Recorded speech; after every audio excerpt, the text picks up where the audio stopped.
Readings of Almighty God's Words. Exposing Antichrists. Item 10. They despise the truth, brazenly flout principles, and ignore the arrangements of God's house. Part 6. 4. Prying into God's words about when he will depart the earth and his great work be done. The fourth item is that Antichrists pry into God's words about when he will depart the earth and when his great work will be done. There is not much about this in God's words. Among these limited words, if the content is a topic of particular concern to people, no matter how inconspicuous or veiled these words are, they will find them. After finding them, they mark them with a pen, treating them as important words to read. They share and read these words to warn and comfort themselves whenever they get the chance. Of course, for Antichrists, their greater concern is not so much about when God will depart the earth or when his great work will be done, but about the facts that God intends to accomplish behind these words. What Antichrists most hope for in their hearts is to personally witness the grand spectacle of God departing the earth in their lifetime.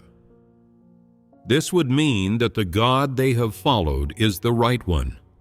They have not chosen a wrong God, nor have they chosen the wrong object of following. As these are confirmed, they believe their chances of being blessed greatly increase. Additionally, if they can witness the spectacle of God departing the earth and the spectacle of God's great work being done within their lifetime, it means that their faith will become even more firm, and they will follow God without any misgivings. Seeing this scene would mean that their previous misgivings and incomprehension about God, and the slanders, judgments, and rejections they faced from others, would all be left behind, no longer constraining them. In one regard, Antichrists are looking forward to the arrival of this day, and in another, they are watching what God is currently doing on earth, whether his work is nearly complete, whether the words he needs to speak are almost finished, whether the people following him have true loyalty, and whether they have been made complete.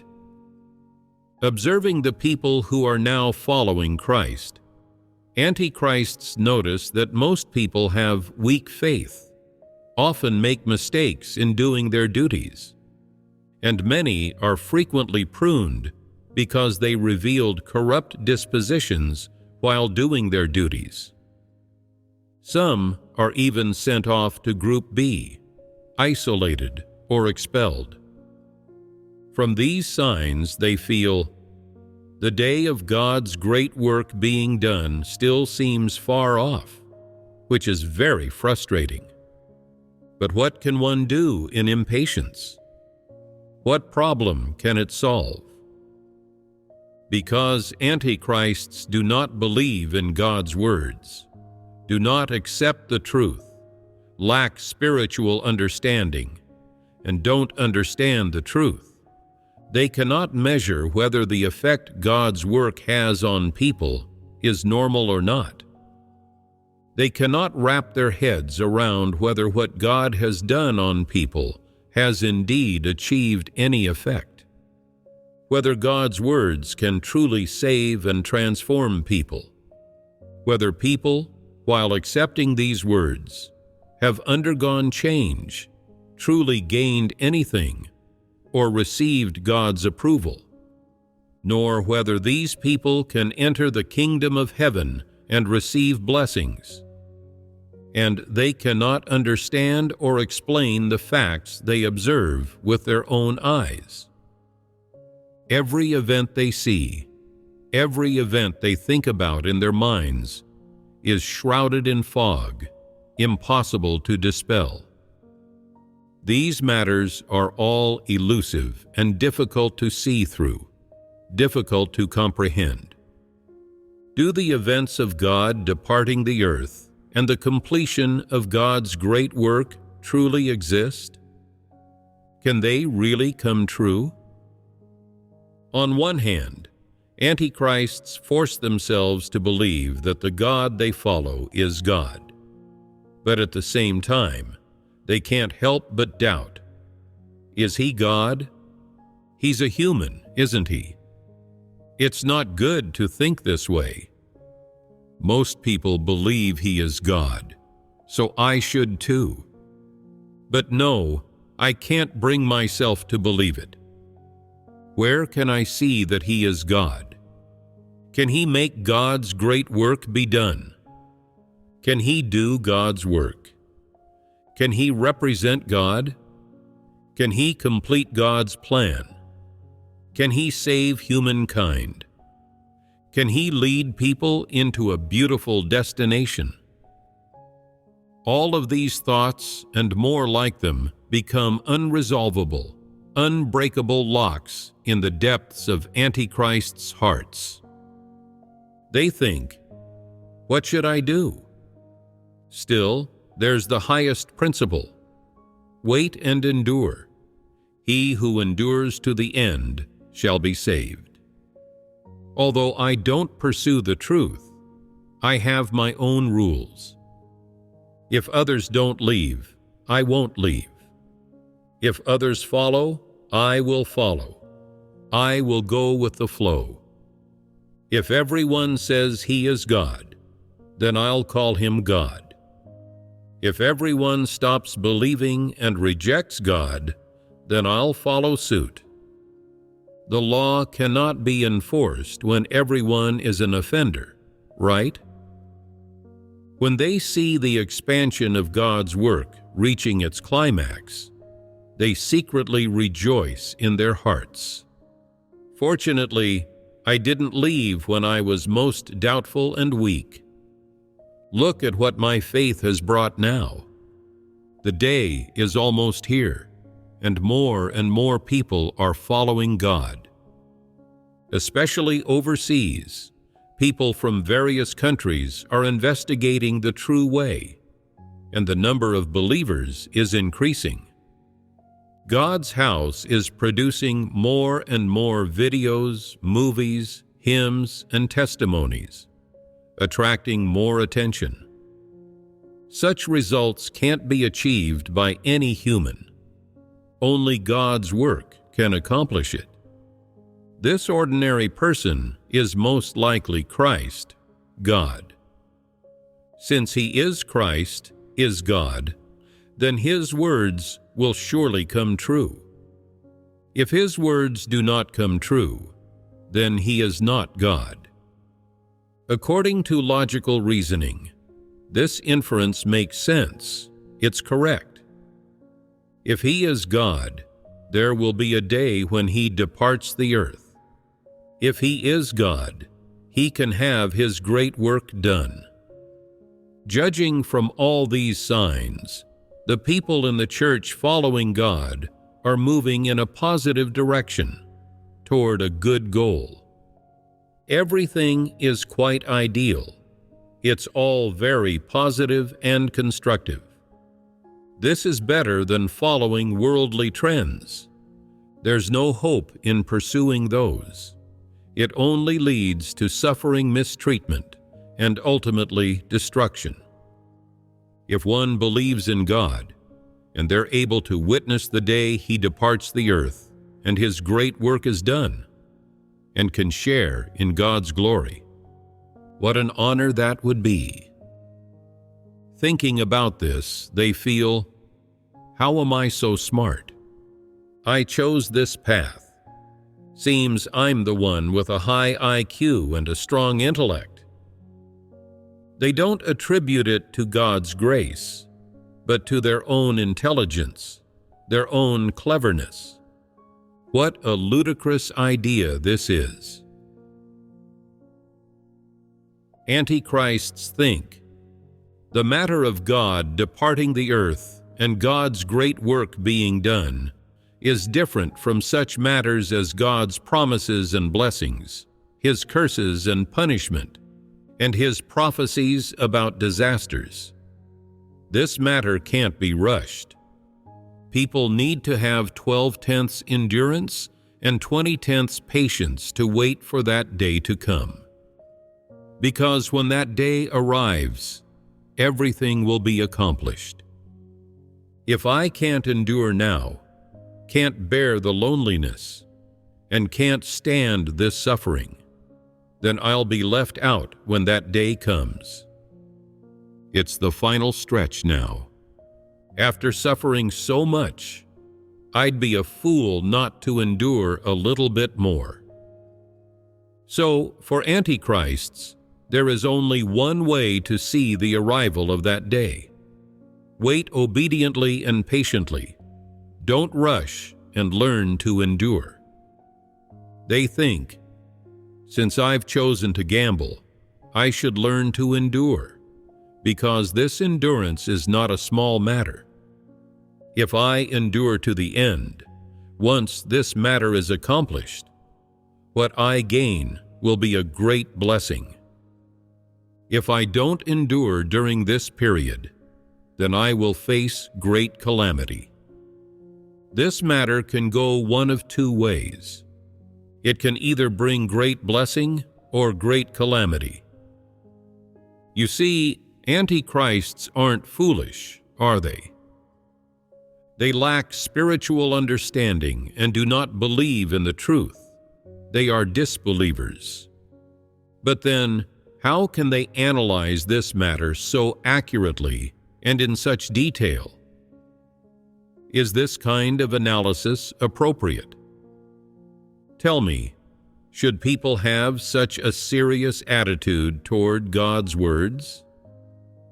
Some people say, this is a big matter, involving one's prospects and destiny, and concerning the completion of God's great work. It cannot be taken lightly. People must calculate the exact year and month for when God departs the earth. Moreover, the method and scene of God's departure revealed between the lines of God's words must be analyzed. If one does not take this seriously and analyze it thoroughly, missing such a good thing would lead to unending regret. Such an event would never be seen again. Especially when God's great work is done, and the day and the moment of God's glorification arrive, people need to know even more. To which someone asks, how can we know if God doesn't say? Then you must pray for God to reveal it to you in a dream, just like John in the book of Revelation. If you receive a vision, see the day of God's great work being done in your dream or vision. This will thoroughly strengthen your faith in an instant. Your patience, your waiting, will no longer be a formality or merely something you do. Instead, you will willingly wait and endure like this from deep in your heart. That would be so great. Is this approach acceptable? No. No matter how many years humankind needs God incarnate, there will eventually come a day when His work in the flesh is completed. This means that this person will eventually leave humankind. It's just a matter of time. The work of God's 6,000-year management plan is coming to an end. As for whether this end lasts 10 years, 20 years, 50 years, 80 years, or 100 years. We don't need to delve into it. This is simply God's way of speaking. What does it mean to say this is God's way of speaking? It means how many years God's concept of the end actually is. God's concept of time is definitely different from that of humans. Is it useful for us to scrutinize exactly how many years it is? No, it's not. Why not? Because all of this is in God's hands. It's not something humans can obtain by asking, nor something that, once people know, can be used by them to restrict God. God does as He wishes. The only thing followers of God should do is pursue the truth, do their duties well, gain life, embark upon the path of fearing God and shunning evil, and become truly qualified created beings. In this way, God's great work will indeed be completely done, and God will rest. What does God's rest mean? It means that humankind will have rest. Once humankind has a place of rest, God can rest. God's rest is the rest of humankind. When humankind has a normal living environment and order, it brings rest to God. As for when humankind will have such a living environment, when they will reach this step, and when God will have His great work done and enter His place of rest, all these are within God's plan. He has a schedule. What era this schedule of God's plan falls into, which year, month, hour, and minute, only God Himself knows. Humans don't need to know, and telling you is of no use. Even if you were told the exact year, month, hour, and minute, could that become your life? Is that life? It cannot replace life.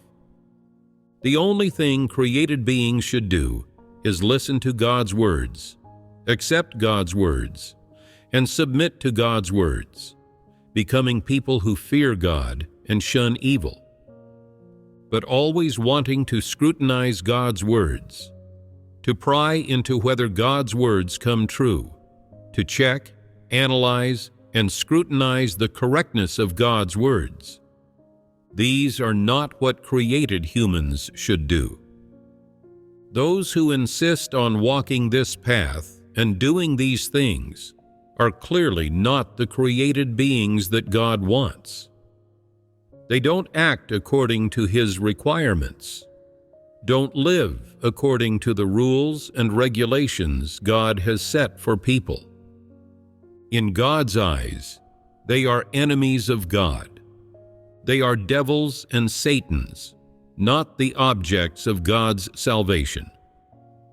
Therefore, regarding when God will depart the earth, when His great work will be done, and when the day of God's glorification arrives, what should be the correct viewpoint of humankind toward these words of God and this matter? One should believe that these things God has said will surely come true, and at the same time, hope for the completion of God's great work, for the coming of God's kingdom, for God to appear in glory to all peoples, and for God to enter into rest early. This is what created humans, those who follow God, should hope and pray for. Doing so is proper and is not prying. However, always using whether God's words come true as leverage to threaten God, to set conditions with God, that is called prying, and it is what God's enemies do. Always deciding whether to pay the price, whether to forsake everything, and whether to do one's duty based on whether God's words come true, is also what enemies do. True created beings should treat God's words, God's identity, and any part of what God says from the perspective of created beings, not from the perspective of Satan, devils, or God's enemies. 5. Prying into God's words about His disposition, His identity, and His essence. The next item we will fellowship involves God's words about His disposition, identity, and essence. These words cover a vast range. Most of the content of God's words touches upon His disposition, identity, and essence. In one regard, the manner and tone of God's speech, as well as the content, allow people to see God's disposition, to see His identity and essence. In another, God has clear words with which to tell humankind, to disclose to humankind His disposition, identity, and essence. As for these two parts of content, in one regard, from between the lines of God's words, the content of God's words, the nature of God's words, as well as God's tone and the audience of His speech, one can see God's disposition, identity, and essence.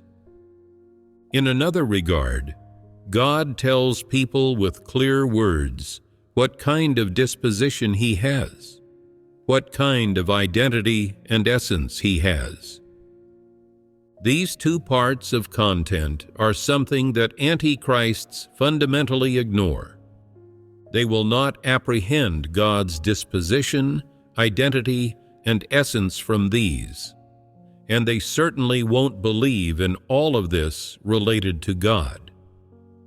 Because they are disbelievers, they do not believe that words spoken from God's mouth can represent God's identity and essence. However, there is one point they cannot deny. God's words have clearly disclosed to people what kind of disposition God has, what kind of identity God has, and what His essence is like. This part of His words they cannot deny. Just because they cannot deny it, does it mean they have true acceptance and genuine acknowledgement? They do not acknowledge these words. On the contrary, regarding the content of God's disposition, His righteousness, holiness, love, authority, and other qualities involving His possessions and being, that God speaks of, antichrists, apart from showing contempt, disregard, and neglect, also view these words from a perspective of prying. For example, when God says He is righteous, an antichrist will then start to scrutinize. You are righteous. There hasn't been anyone in the world who dares to claim they are righteous. Since you dare to say it, then let's put it to the test. In what ways are you righteous? Which deeds of yours have been righteous?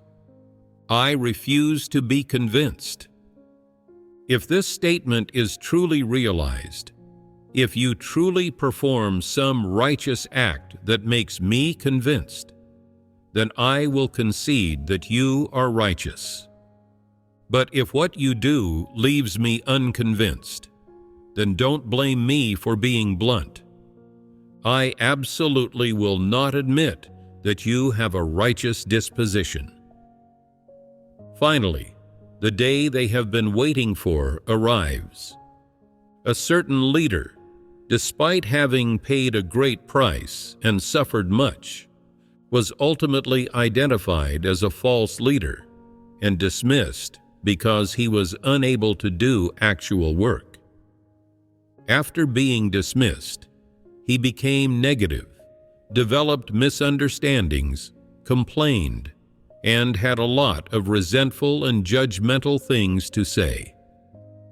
When this matter reaches the ears of the Antichrist and is seen by them, the Antichrist says, "If even someone like you can be dismissed, then it's even worse for people like me.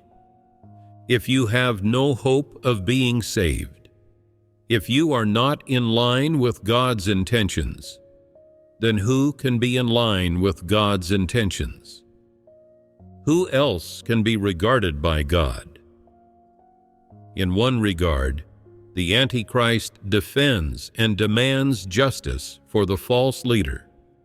In another, they are also accepting the resentful and judgmental words issued by the false leader. At the same time, they are secretly contending with God in their heart. Is God righteous? Then why dismiss someone who has suffered and paid a price for the work of the church? This person is the most loyal to you. I haven't seen anyone more loyal than him. I haven't seen anyone who has suffered more or paid a greater price.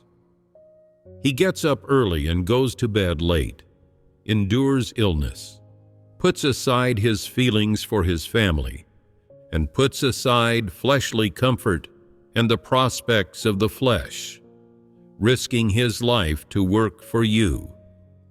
He has even been imprisoned before and did not betray you. And yet you dismiss him just like that. You reveal him just like that. Are you really righteous? Where is the evidence of your righteousness? Why can't I see it? Finally, the Antichrist has seized upon leverage in God's work with which to question the righteousness of God's disposition. They think to themselves, if God is righteous, then most people won't be able to get by. If God is righteous, then people really need to be careful, and life will become quite difficult. Today, having finally seized leverage in God's work, I can prove that God is not righteous, which makes things easier. With this, they secretly rejoice in their heart.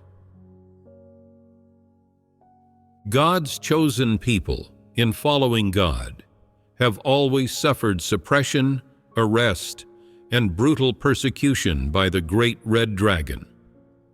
In churches everywhere, there are often God's chosen people who are arrested and persecuted. Frequently, some stumble or betray God and leave the church as a result. However, there are also many who stand firm in their testimony amid arrest and persecution. God utilizes the great red dragon's service to reveal those disbelievers who infiltrated God's house seeking blessings, while at the same time perfecting the chosen people who genuinely believe in God. This is God's almightiness and wisdom. But how do antichrists view this matter? They are always doubtful of God. Why doesn't God save His chosen people from the arrest and persecution of the great red dragon? They doubt God incarnate, always harboring notions about God in their hearts. Why should God's chosen people suffer such beatings and torture? It's because of their faith, because they are unwilling to be Judases. But where is God when they are being tortured? Why doesn't God save them? Doesn't God love people? Where is God's love? Could it be that God can bear to let those who believe in Him be so madly humiliated by Satan and demons and endure excessive torture? Is this God's love? Where exactly is God's protection for people? Why can't I see it? It seems I need to be more careful.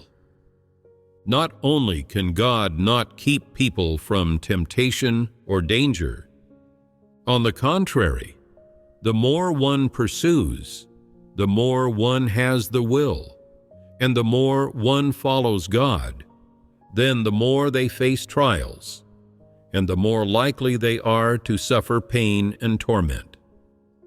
Since this is how God acts, then I also have my countermeasures. These people suffer such treatment because they made sacrifices. If I don't pay such a price, if I don't pursue in this way, won't I avoid these trials? Without these trials, won't I avoid such suffering? Not suffering like this, won't I live in comfort?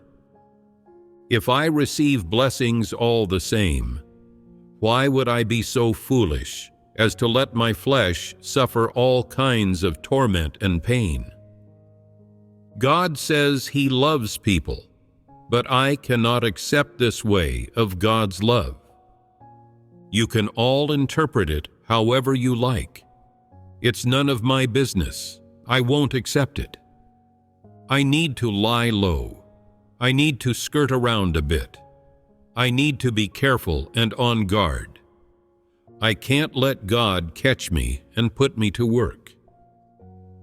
Antichrists harbor these things in their hearts, all of which are misunderstandings, opposition, judgment, and resistance against God. They lack any knowledge of God's work whatsoever. While prying into God's words, prying into God's disposition, identity, and essence, they come to such conclusions. Antichrists bury these things deep in their hearts, admonishing themselves, "Caution is the parent of safety. It's best to fly under the radar. The bird that sticks its neck out is the one that gets shot, and it's lonely at the top. No matter when, never be that bird sticking its head out. Never climb too high. The higher you climb, the harder you fall." They do not believe that the words of God are the truth, and they do not believe that His disposition is righteous and holy. They regard all this through human notions and imaginings, and they approach the work of God with human perspectives, human thoughts, and human guile, employing the logic and thinking of Satan to delineate God's disposition, identity, and essence.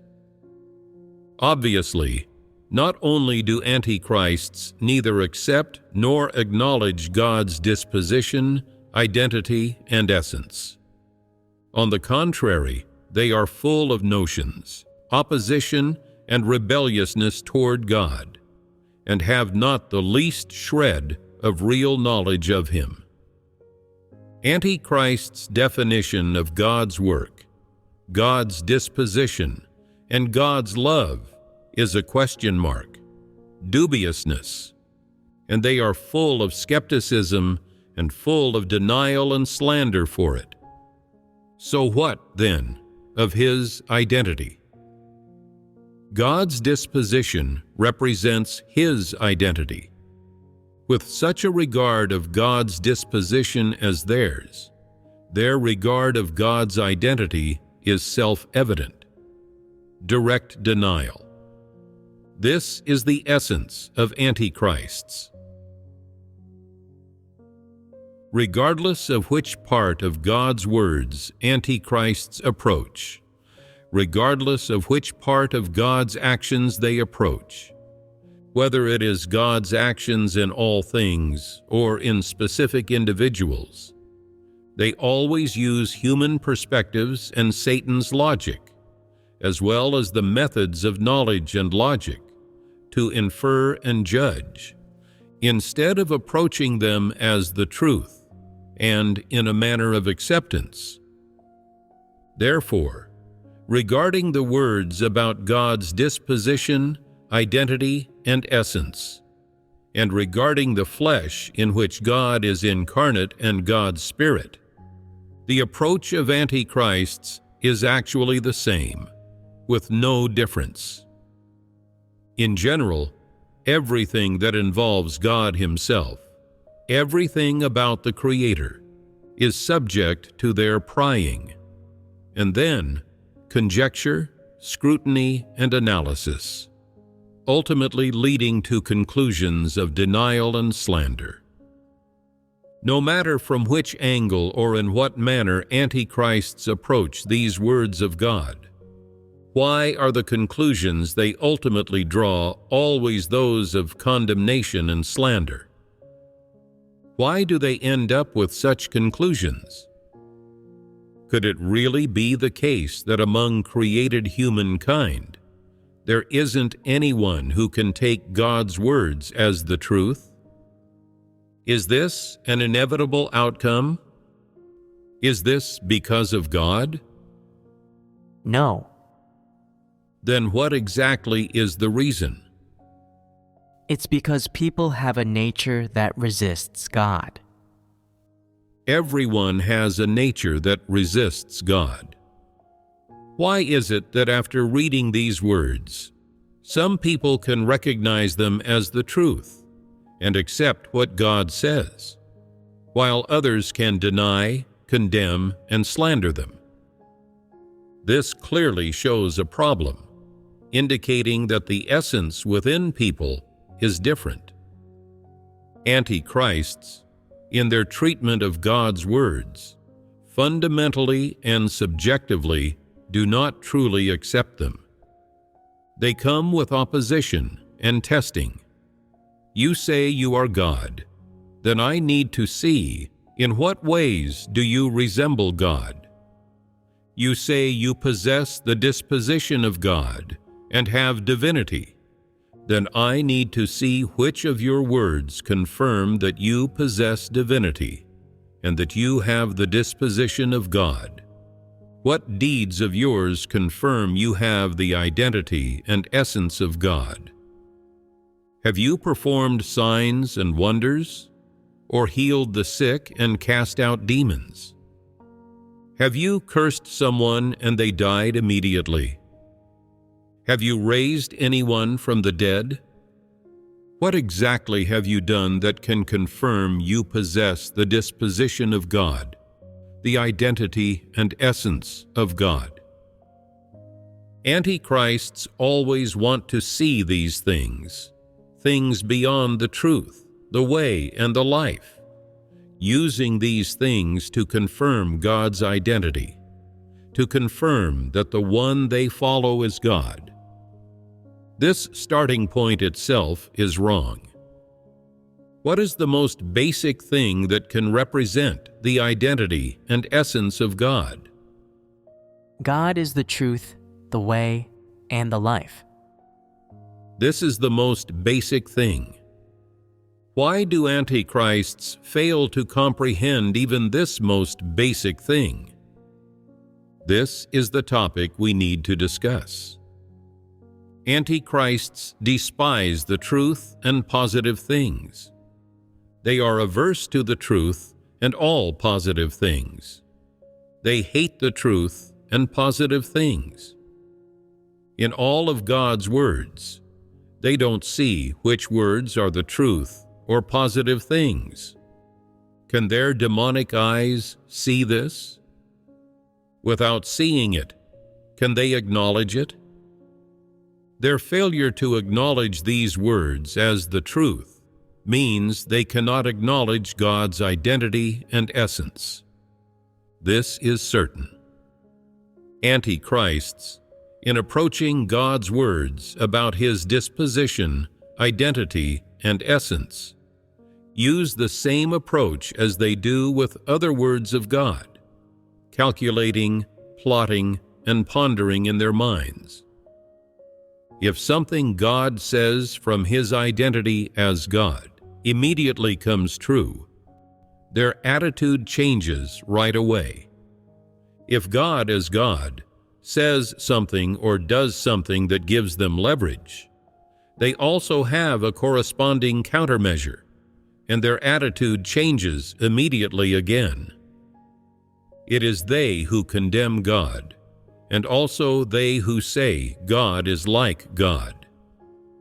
In their view, as for whether God possesses the disposition, identity, and essence of God, they come to conclusions about this entirely based on what they see with their own eyes and their own mental analysis.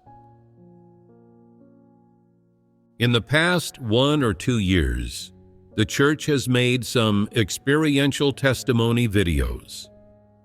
Different people have given various experiential testimonies, which helped some people with unstable foundations and those who were somewhat doubtful to establish some foundation. Of course, for antichrists, it also played a certain role in stabilizing them. These testifying individuals come from different age groups, different social classes, and some even from different countries and ethnicities. From the experiential testimonies they shared, it's evident they underwent changes by means of God's words, gained the truth and life, and through accepting God's words, through accepting this stage of God's work, they understood many truths, confirming that the flesh in which God is incarnate possesses God's identity and essence. Of course, after listening to these experiential testimonies, antichrists also had a bit of secret delight deep inside. Luckily, I did not publicly judge God. Luckily, I didn't rush to deny God. Judging from the testimonies of so many people, this way seems correct. This Christ, this ordinary person, might be God after all. My bet was perhaps placed correctly. If I continue on this path, and if more people testify about this person, if more people come before this person, and if more people confirm this person's identity and essence, then my hope and chance of receiving blessings will be greater and greater. While hesitantly observing, antichrists are still constantly encouraging and spurring themselves on. Don't be in a hurry. Stay patient. You've just got to endure. He who endures to the end shall be saved.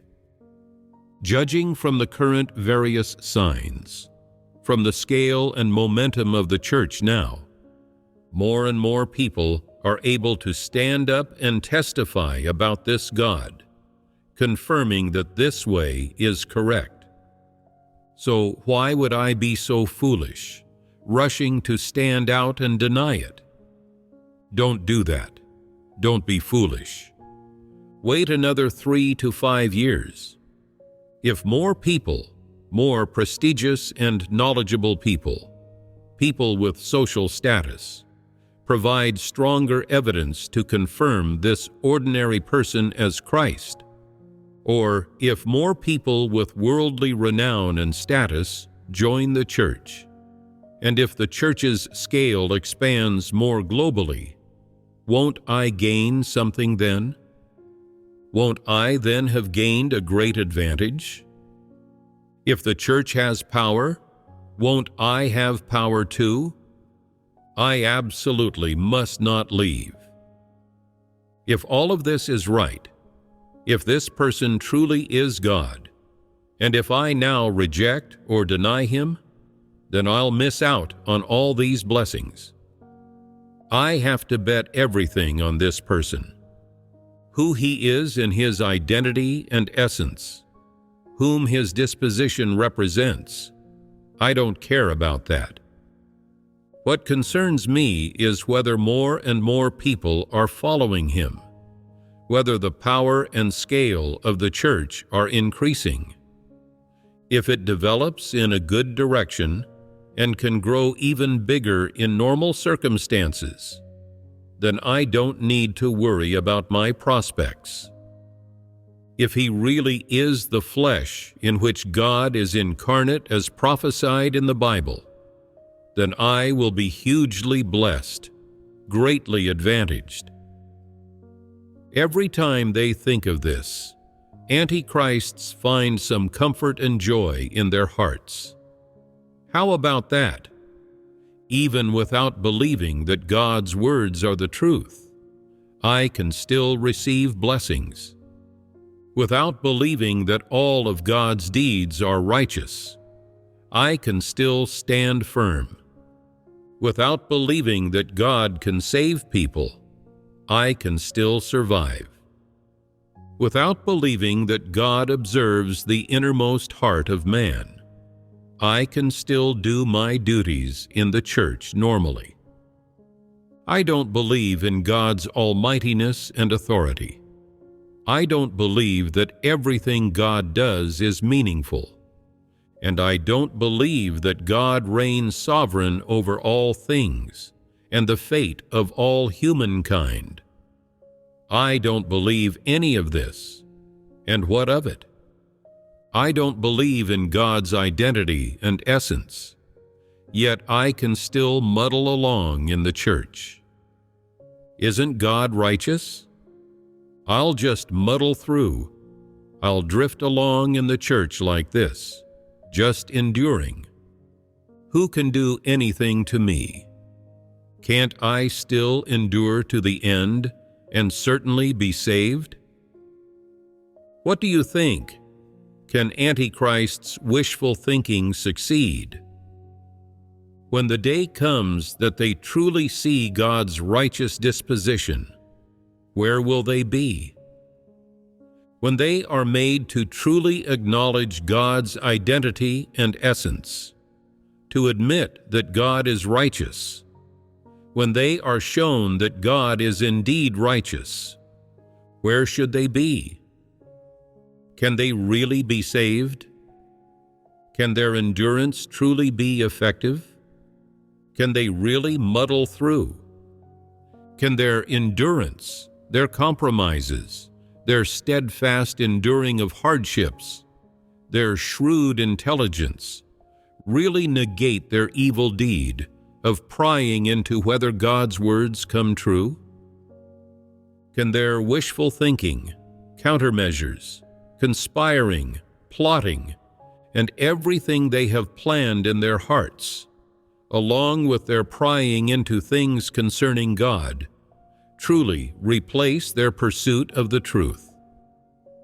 Can these enable them to be saved? No. Then, judging from these manifestations, why do antichrists, who are so shrewd and who handle all matters without leaving any loopholes, doing everything in utmost secrecy, ultimately end up like this? There is only one reason. They do not confront God's words squarely, do not accept God's words as the truth, do not submit to God's words, but instead pry into God's words. This is the reason why antichrists ultimately end up like this.